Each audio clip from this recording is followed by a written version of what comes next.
ओसाडगावचे पाटील सध्या चर्चेमध्ये आहेत. आपले कृषी मंत्री.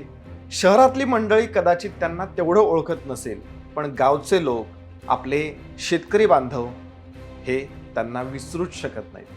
कारण शेतकऱ्यांसाठी एवढं काय काय त्यांनी करून ठेवलेलं आहे.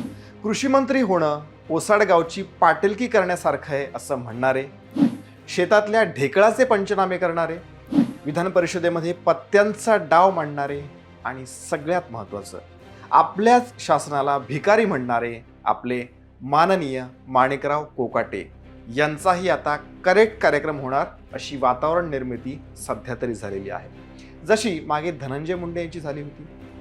याच अनुषंगाने सगळे अँगल आपल्याला या व्हिडिओमध्ये पाहायचेत, तेव्हा हा व्हिडिओ स्किप करू नका, पूर्ण पहा आणि प्रतिक्रिया द्या. लाईक, शेअर आणि सबस्क्राईब सुद्धा करा.